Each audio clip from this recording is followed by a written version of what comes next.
سلام، من آرش توتونچی هستم و توی این ویدیو میخوام در مورد این موضوع صحبت بکنم که خیلی وقتا توی زندگیم بود که دوست داشتم تغییراتی توی زندگیم بدم. معمولا هم یه کارهایی میکردم، حالا توی زمینه‌های بیزینسی، توی زمینه‌های روابط یا توی هر موضوع دیگه‌ای. معمولا هم نتیجه خوبی نمیگرفتم، یعنی نتایج زیاد جالب نبود. روزها گذشت، سالها گذشت تا فهمیدم که اون تغییری که باید توی زندگی خودم بدم اول روی ذهنیت و تفکر خودمه و اینکه تغییر نگاه و نگرشم نسبت به مسائل. اون ایده که حالا پرفکشنیست بودن یا ایدئالگرا بودن، اینی که همه چیز باید خوب باشه، همه چیز باید عالی باشه، خوب مطلق، بی‌نظیر مطلق و بی عیب و نقص مطلق فقط خدای بزرگه. و اینکه توی همه موضوعات و مسائل هم نکات منفی داریم و هم نکات مثبت. و مهم اینه که ما نگاهمون به کدوم یکی از ایناست. ما توجه و تمرکزمون توی تمام مسائل زندگی به چیه؟ چون هم مثبت هست هم منفی.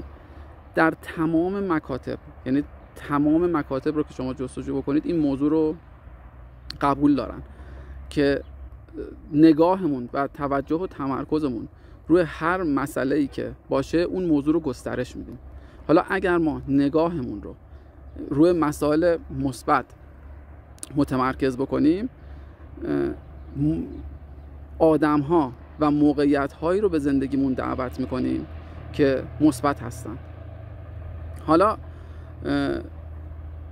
خیلی هستن این موضوعات رو که میشنوند شاید مثلا پیش خودشون فکر بکنن خب الان من که قراره این کار رو بکنم باید به صورت آنی، یعنی من مثلا شب بخوابم صبح بلند بشم اصلا یه انسان جدید متولد بشه، یه انسانی که تمام توجهش روی نکات مثبت، همه چیز عالیه.